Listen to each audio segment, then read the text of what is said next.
Okay, so we're using Adobe Animate CC and we're going to make a really simple motion tween. So first thing we're going to do, we've got our tools on the right hand side. I'm just going to pick and draw a basic oval shape just like that. Okay, when we drag the oval and create our shape, it's a shape. So unfortunately with Adobe Animate, it won't animate straight away. But there is a way around this. We can quickly go to our selection tool over here, select our oval, go up to modify, go to convert to symbol, click on that, and then we're going to make sure our type is a graphic and click OK. This will enable us to create our motion tween.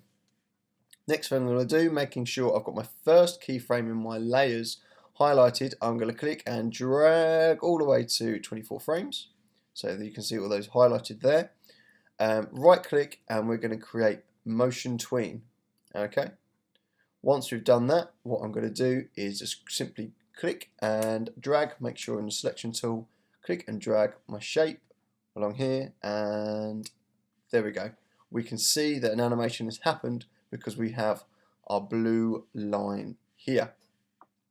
Okay, and we can drag that back and forth to make sure that motion has happened. And again, we initially clicked from frame 1, highlighting that all the way to frame 24 to show that the motion tween knew the journey it was taking. Okay, so we can't just click 1 to 24, we need to click 1 all the way to 24, highlighting those frames so it's know where it's going. So, but from there, it's not done. We can also click and bend our line with the selection tool, and we can manipulate that journey so we can see oval is now making a curved shape. And even if we click on our direct selection tool, which is up here, we can click and have these anchors and bend these anchors so we can create some really nice cool looking curves for our oval to make the oval a bit cooler of a journey, just like that. And we can do that with any of these where we can, well, let's just click in and dragging, make sure we click our ends so we can manipulate that curve as much as we can, just like that. Okay, and we can just go back, press play, and we can see our journey there. If you want to move the loop is just at the bottom, and can stretch that out. And again, press play, and we have a really nice, simple motion tween right there. Okay, so what we're going to do now is create a simple shape tween. So what I'm going to do again is just grab a simple oval shape, drag and draw that. I'm then going to go right to my last frame here. As you can see in my selection again of 24 frames, just click on that frame, right click, and I'm going to insert a blank keyframe. Okay, so don't be alarmed if that shape goes missing. That's good, we want that. So I'm going to go to my polystar tool and create a lovely big looking pentagon. And what I'm going to do is click on frame 12 halfway through, right click and go to create a shape tween. And once I click that, we can see that we've created an animation of our oval shape turning into a pentagon, just like that. So again, you can click the loop and press play to make sure. There we go, just like that. You can also change the colors as well, so you don't have to stick with one color. The pentagon could be another color, could be a yellow, so there'd be a slow transition of color change as well as the shape change.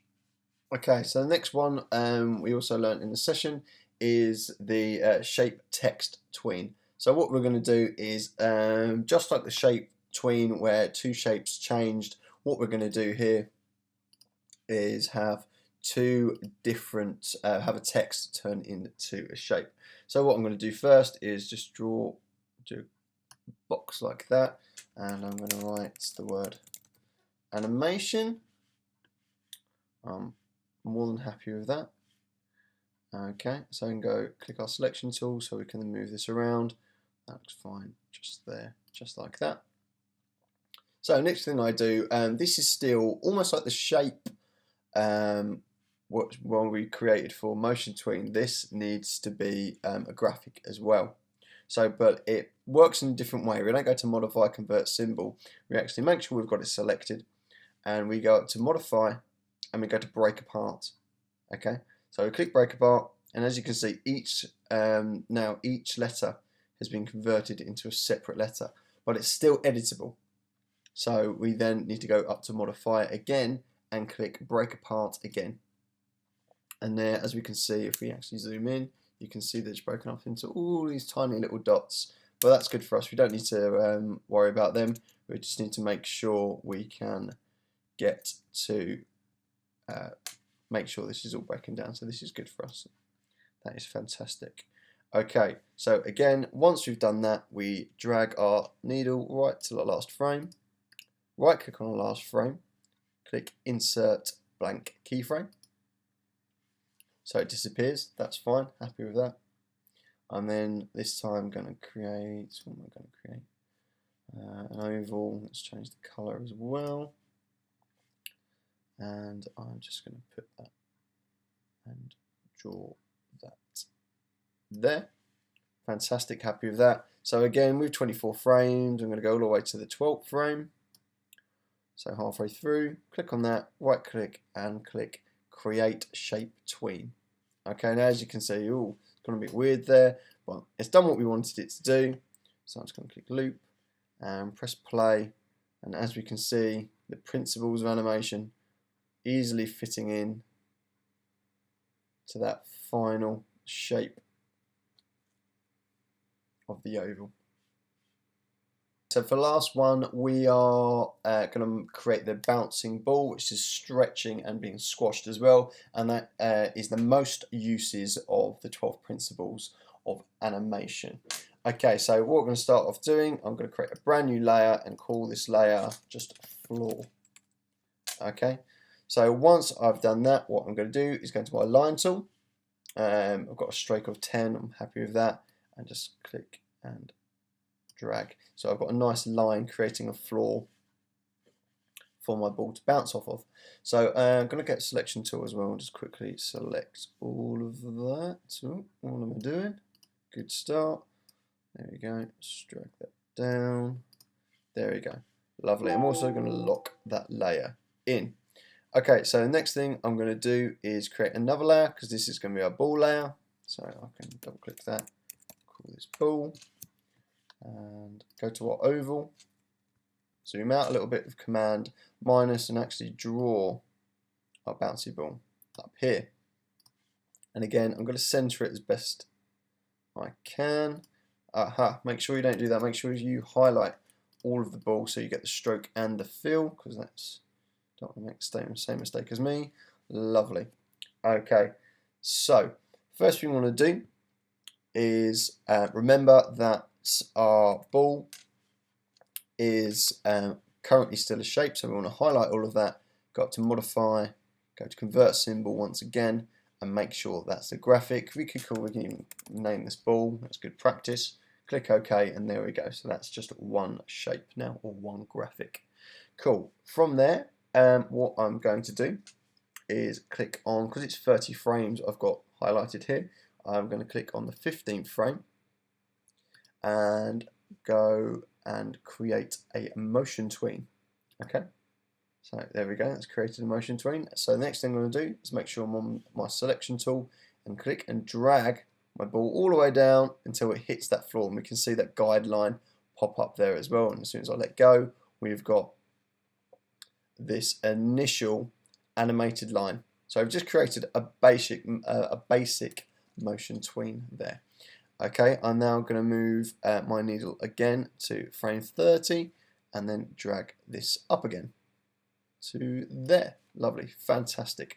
So if I play that animation back, we've got this simple ball that's coming down at frame 15, hitting the ground, and again bouncing up again.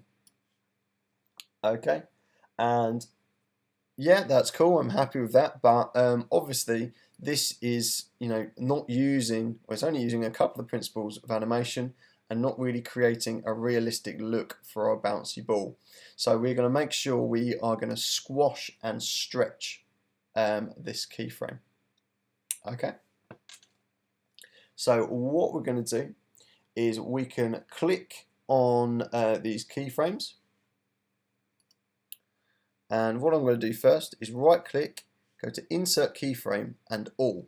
What this is enabling us to do is it's enabling us to position our ball or our keyframe, scale our keyframe, skew our keyframe, or rotate our keyframe. Or if we want to do all of that, we can just click all. So I'm going to do that for that frame, and I'm going to also click on the last frame and go insert keyframe and click all as well. So that will enable us to edit and change the position, the skew, the rotation, and the scale of our ball. Okay, but we still haven't got that nice squashy look that I'm looking for. So I'm going to go 2 frames off of here and go to frame 13. And on frame 13, so our ball's on its way to hitting the ground, I'm going to go to our free transform tool, and I'm going to stretch up and squish together our ball. So again, I'm really exaggerating that, okay? Exaggerating the look. I'm then going to drag to frame 17. Again, I'm going to stretch it together and stretch it up. Okay, so real exaggeration on that bouncy ball. So once I've done those 2 frames there, I can move this needle, and as you can see, the motion tween is it starts making it look a lot more realistic. So the ball definitely has some bounce in it now.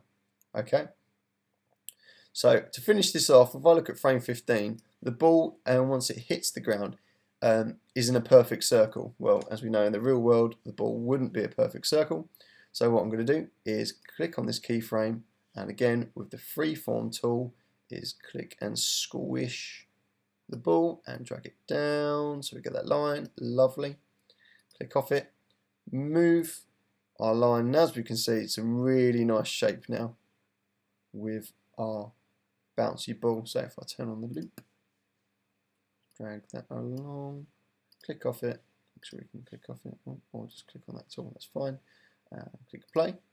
There we go. We've created a really nice looping bouncy ball with the use of the 12 principles of animation.